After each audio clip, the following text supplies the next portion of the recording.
बिस्मिल्लाहिर्रहमानिर्रहीम अल्हम्दुलिल्लाहि रब्बिल आलमीन वस्सलातु वस्सलामु अला अशरफिल अंबिया वल मुरसलीन नबिय्यिना मुहम्मद व आलिहि व सहबिहि अजमईन अम्मा बाद। सूरत इब्राहीम जिसकी उमूमी फ़िज़ा एक मज़मून सजेस्ट करती है और वो है कि इंसानी तारीख़ का जो मरकज़ी तरीन नुक्ता है वह है रिसालतों का आना। अब देखिए, जो आपका दीन होगा ना, उसी नज़र से आप कुर्रे अर्ज़ पर वजूद इंसानी का मुतालिया करेंगे। ये महज शहर बसना और इंसानों का महज रहना यहाँ पे, ये सोशियोलॉजी का मौजू है, क्योंकि उसको इससे ग़रज़ नहीं है कि इंसान बने। ठीक है, कोई तो इंसान जो है वो ऊट पटांग करता है, वो जो भी करता है वो बड़े अच्छे भी काम करता है, मतलब उसकी भला से उसने तो एक खुलासा करना है, वो अलग है। जो सोशियोलॉजी के पीछे जो दरअसल असल में इंसान का एक वस्फ़ भी करता है, वो सिर्फ इंसान यानी इंसान के लिए कोई चीज़ जो है वो सजेस्ट भी करता है सोशियोलॉजी का इल्म, वो तो कुफ़र है और उस हवाले से हम बात नहीं कर रहे, एक बयान के हवाले से। अच्छा, मुआशियात का माहिर जो है वो पूरे इंसानी वजूद को अज़ल से लेकर अबद तक जो है वो उसने निगाह से देखेगा।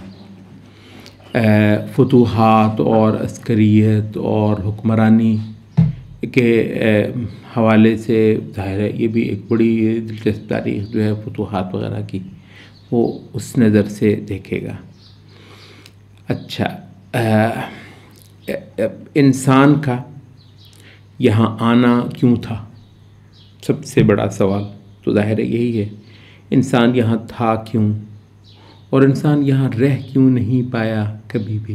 यानी इंसान बतौर जिन्स सोच लें चला आता है यहाँ पे, लेकिन हर इंसान जो है वो एक फ़र्द के तौर पर यहाँ कभी रह नहीं पाया है। उसका यहाँ आना और कुछ देर के लिए यूं कि वही ज़मीन का मालिक है, और फिर कुछ देर के बाद बिल्कुल आंखें बंद करके यहाँ से चले जाना, फिर तो ज़मीन के मालिक और होते हैं ना, वो तो नहीं होता है। अच्छा, अब इसी दौरान में जब वो यहाँ पर आया है और जिस दौरान वो अपने आप को ज़मीन का मालिक समझता है, जबकि ये मालिक नहीं रह सकेगा, ये बहुत जल्दी यहाँ से चला जाएगा।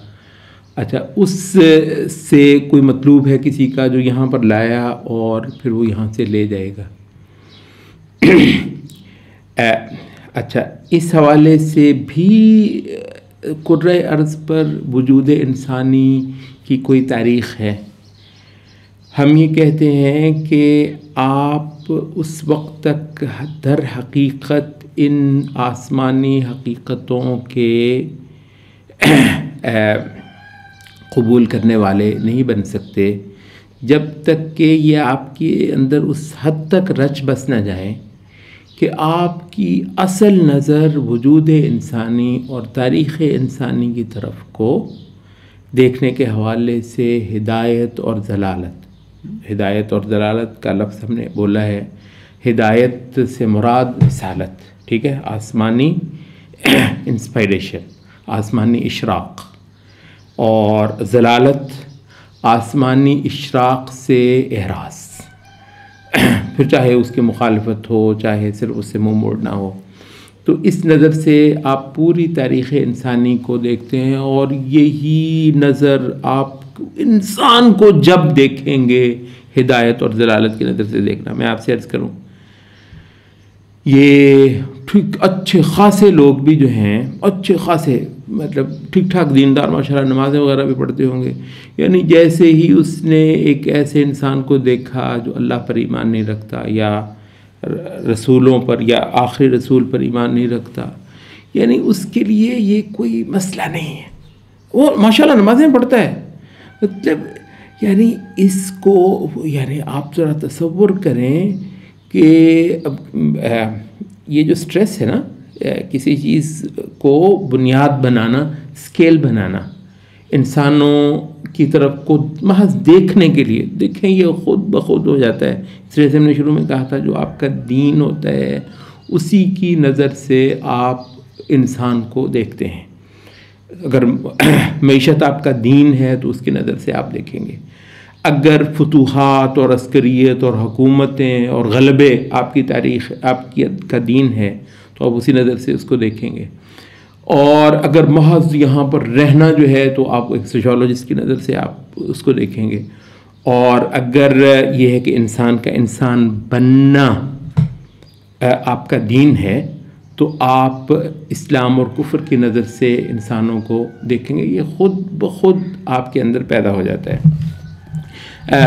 एक इस हवाले से एक हम बात कहते हैं, मोहम्मद कुतुब अपनी किताब उनकी है वो मनहज तरबियत इस्लामी है, उसमें एक बड़ी खूबसूरत बात कहते हैं, मतलब ये जो है ना एंगल, मतलब दीन देखते आप भी उसी दुनिया को हैं, देखता मुल्हिद भी उसी दुनिया को है, देखता मईशत का पुजारी भी उसी दुनिया को है, और ख़ुदा की इबादत करने वाला आपसे मुराद तो वो भी उसी दुनिया को देखता है। सुभान, यानी दीन असल में आपको एंगल देता है, एक ख़ास जहत से आपको खड़ा कर देता है, और दरअसल वो खुदा जहत होना है। ठीक है, खुदा जहत होकर आप देखते हैं। तो मोहम्मद खुद अपनी उस किताब में कहते हैं कि जितने निसाब हैं दुनिया के, जितने भी निसाब इस वक्त कुर्रे अर्ज़ पे पाए जाते हैं तकरीबन इल्ला माशाअल्लाह, कहते हैं कि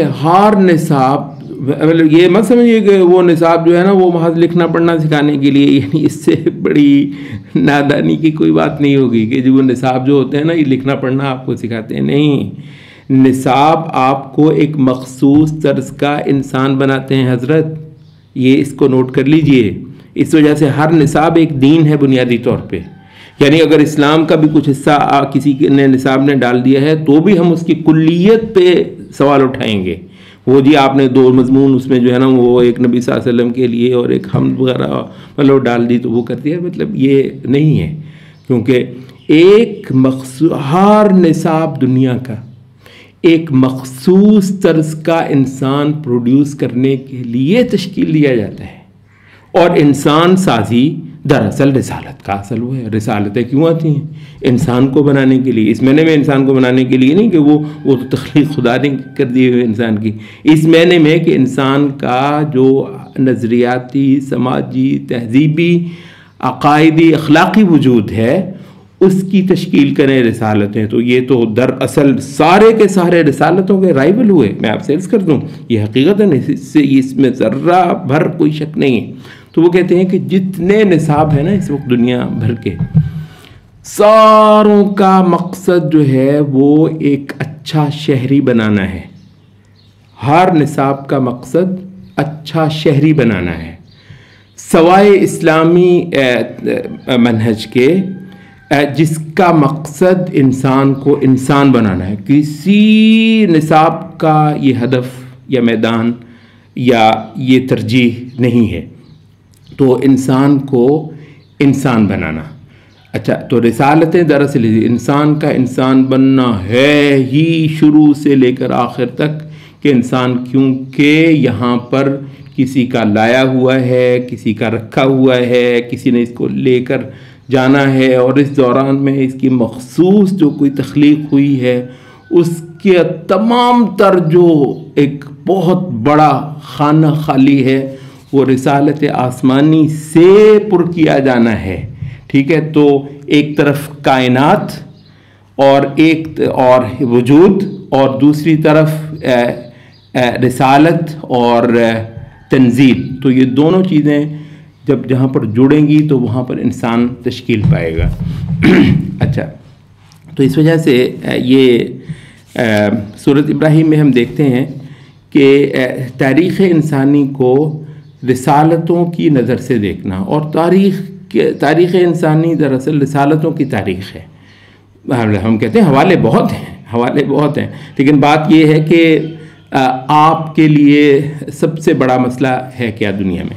तो जब वो हो जाएगा तो आप कहेंगे, कुरान मजीद का एक तालिब इल्म कभी तारीख़ इंसानी को प्राइमरीली किसी और निगाह से नहीं देखेगा सिवाय इस निगाह के